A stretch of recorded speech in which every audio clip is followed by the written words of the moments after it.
નમસ્કાર મિત્રો દેશ અને દુનિયાના સુપરફાસ્ટ સમાચારમાં તમારું સ્વાગત છે. સમાચાર આવ્યા છે નરોડાથી.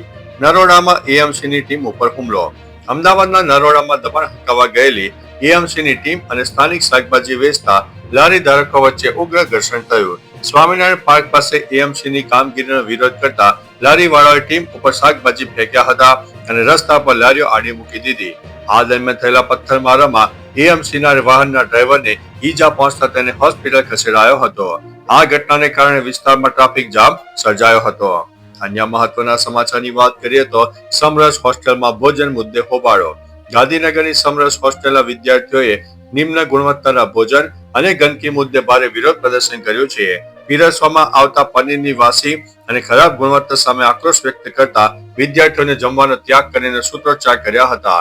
વારંવારની રજૂઆતો છતાં તંત્ર અને કોન્ટ્રાક્ટર દ્વારા કોઈ સુધારો કરવામાં ન આવતા વિદ્યાર્થીઓ કેમ્પસ બહાર ધરણા ઉપર બેસી ગયા હતા. અન્ય મહત્વના સમાચારની વાત કરીએ તો સુરતમાં 3 લાખની લાંચ લેતા પીઆઈ અને વકીલ ઝડપાયા છે. સુરત ગ્રામ્યના કીમ પોલીસ મથકમાં ભ્રષ્ટાચારનો મોટો કિસ્સો પ્રકાશમાં આવ્યો છે. હની ટ્રેપના ગુનામાં ગુસ્સી ટોકની કલમ ન ઉમેરવા અને ગંભીર કલમોમાં રાહત આપવાના મામલામાં પીઆઈ પ્રવીણસિંહ જાડેજા અને વકીલ ચિરાગ ગોંડલિયાએ 10 લાખની માંગણી કરી હતી.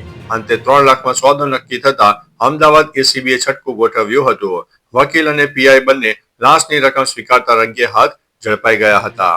અન્ય મહત્વના સમાચારની વાત કરીએ તો કેજરીવાલનો પીએમ અને રાહુલ પર કટાક્ષ. કેજરીવાલે રાજધાનીમાં વધતા પ્રદૂષણ મામલે પીએમ મોદી અને વિપક્ષી નેતા રાહુલ ગાંધી પર આકરા પ્રહારો કર્યા છે.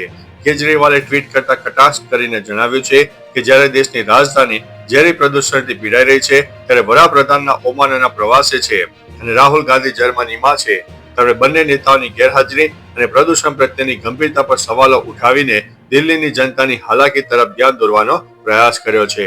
અન્ય મહત્વના સમાચારની વાત કરીએ તો ગુજરાતમાં બેવડી ઋતુનો અહેસાસ. રાજ્યમાં હાલ બેવડી ઋતુનો અહેસાસ થઈ રહ્યો છે. વેસ્ટર્ન ડિસ્ટર્બન્સના કારણે લઘુત્તમ તાપમાનમાં 1 થી 2 ડિગ્રીનો વધારો થયો છે. રાજ્યમાં અમરેલી 12.6 ડિગ્રી સાથે સૌથી ઠંડુ શહેર રહ્યું છે. અમદાવાદમાં તાપમાન 15.4 ડિગ્રી નોંધાયું છે. બપોરના સમયે મહત્તમ તાપમાન 32 થી 34 ડિગ્રી સુધી પહોંચતા ગરમીનો અનુભવ થાય છે. હવામાન વિભાગના જણાવ્યા અનુસાર ડિસેમ્બર 2020 પછી રાજ્યમાં કાતિલ ઠંડીએ જોર પકડી શકે છે. અન્ય મહત્વના સમાચારની વાત કરીએ તો જાપાનનો ઐતિહાસિક નિર્ણય આખા વિશ્વમાં થશે અસર. જાપાનની સેન્ટ્રલ બેંકે વધતી જતી મોંઘવારીને કાબૂમાં લેવા માટે ઐતિહાસિક નિર્ણય લીધો છે. બેંકે વ્યાજ દરમાં 0.25% વધારો કરીને તેને 0.75% સુધી પહોંચાડ્યો છે, જે છેલ્લા 30 વર્ષમાં સૌથી ઊંચો વ્યાજ દર છે. ગવર્નર કાઝુઓ ઉદેમાએ નેતૃત્વમાં લેવાયેલા આ નિર્ણયથી હવે જાપાનમાં 0% વ્યાજે લોન મળવાનો અને સસ્તા ધિરાણનો અંત આવ્યો છે. આની અસર વૈશ્વિક શેર બજાર ઉપર પણ જોવા મળી શકે છે. મિત્રો, અન્ય મહત્વના સમાચારની વાત કરીએ તો અમદાવાદમાં 7 થી વધુ સ્કૂલોને તાળા વાગ્યા. અમદાવાદ મ્યુનિસિપલ કોર્પોરેશન દ્વારા બીઓ પરમિશન ન ધરાવતી મિલકતો સામે લાલ આંખ કરવામાં આવી છે, જે અંતર્ગત શહેરના વિવિધ વિસ્તારોમાં આવેલી 7 થી વધુ પ્રાથમિક શાળાઓને સીલ મારી દેવાતા શિક્ષણ આલમમાં દોડધામ મચી ગઈ છે. ફાયર સેફટી અને બિલ્ડિંગના નિયમોના ભંગ બદલ આ કડક પગલાં લેવામાં આવ્યા છે.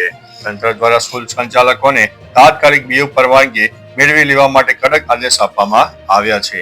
અન્ય મહત્વના સમાચારની વાત કરીએ તો કેળુ ખાતા માસૂમનું થયું છે કરુણ મોત.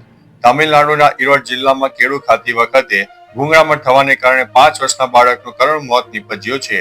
બાળક જ્યારે કેળું ખાઈ રહ્યો હતો ત્યારે અચાનક તે ગળામાં ફસાઈ ગયું. ગભરાયેલા પરિવારજનો તેને તાત્કાલિક નજીકની હોસ્પિટલમાં લઈ ગયા હતા, પરંતુ કમનસીબે ડોક્ટરે તેને મૃત જાહેર કર્યો હતો. આ આકસ્મિક ઘટનાને પગલે માતા પિતા ઘેરા આઘાતમાં ઘૂસી ગયા છે. આ સમગ્ર વિસ્તારમાં શોકનું મોજું ફરી વળ્યું છે. મિત્રો, અન્ય મહત્વના સમાચારની વાત કરીએ તો મતદાર યાદીમાં સુધારાની છેલ્લી તક. ગુજરાત ચૂંટણી પંચ દ્વારા એસઆઈઆર 2026 અંતર્ગત મતદાર યાદીનો પ્રાથમિક ડ્રાફ્ટ 19 ડિસેમ્બરના રોજ જાહેર કરવામાં આવ્યો. મતદારો માટે આ યાદીમાં નામ ચકાસવાની અને સુધારા વધારવાની તક 18 જાન્યુઆરી સુધી ઉપલબ્ધ રહેશે. આ સમયગાળા દરમિયાન વોટર આઈડીમાં નામ ઉમેરવા, કમી કરવા કે સરનામું બદલવા માટે નિયત ફોર્મ ભરીને અરજી કરી શકાશે. દરેક નાગરિકે પોતાની વિગતો ઓનલાઈન અથવા તો બૂથ ઉપર જઈને તપાસવી જરૂરી છે. અન્ય મહત્વના સમાચારની વાત કરીએ તો મિત્રને ગાળ આપતા પહેલા ચેતી જજો. સુરતના રાંદેર વિસ્તારમાં હનુમાન ટેકરી પાસે મિત્રો રાહુલ વાઘેલા અને રાજા વચ્ચે નજીવી બાબતે બોલચાલી થઈ. વાત વધતા અપશબ્દો બોલાયા અને આવેશમાં આવેલા રાજાએ હુમલો કરી દીધો અને મોતને ઘાટ ઉતારી દીધો. આ ઘટનાથી મિત્રને કલંક લાગ્યું છે. રાંદેર પોલીસે ગણતરીના કલાકોમાં આરોપી રાજાની ધરપકડ કરી લીધી છે. અન્ય મહત્વના સમાચારની વાત કરીએ તો ગાંધીનગરમાં દહેજમાં 5 કરોડની માંગણી. ગાંધીનગરની યુવતીએ પાયલોટ સસરા અને બિઝનેસમેન પતિ વિરુદ્ધ 5 કરોડના દહેજની માંગણી મુદ્દે ફરિયાદ નોંધાવી છે. લગ્ન સમયે 11 લાખ રોકડ અને દાગીના આપવા છતાં સાસરિયાએ 125 તોલા સોનું અને લક્ઝરી કારની માંગણી કરીને ત્રાસ ગુજાર્યો હતો. દારૂડા પતિના અત્યાચાર બાદ પરણિતાએ પિયરને તગેડી મૂકી હતી અને સામાન ટ્રકમાં ભરીને મોકલી દેવાયો હતો. અંતે પરણિતાએ પેથાપુર પોલીસ મથકે ફરિયાદ નોંધાવી છે. અન્ય મહત્વના સમાચારની વાત કરીએ તો હિજાબ વિવાદમાં પાકિસ્તાનની એન્ટ્રી, નીતિશની થઈ છે ટીકા. બિહારના મુખ્યમંત્રી નીતિશ કુમાર દ્વારા મહિલા ડોક્ટરને હિજાબ હટાવવાના મામલે પાકિસ્તાને પ્રતિક્રિયા આપી છે. પાકિસ્તાન વિદેશ મંત્રાલયે આ ઘટનાને અસહિષ્ણુતા ગણાવીને ભારત ઉપર નિશાન સાધ્યું છે. દરમિયાન પાકિસ્તાની ડોન શહેજાદ ભટ્ટીએ વિડીયો જાહેર કરીને નીતિશ કુમારને માફી માંગવાની ધમકી આપી છે, જેના પગલે પટના સાયબર ક્રાઇમમાં કેસ નોંધવામાં આવ્યો છે. આ વિવાદે હવે રાજકીય ગરમાવો વધાર્યો છે. તો ચાલો મિત્રો, ફરીથી દેશ અને દુનિયાના સુપરફાસ્ટ સમાચાર લઈને મળતા રહીશો. ત્યાં સુધી અમને રજા આપશો. નમસ્તે.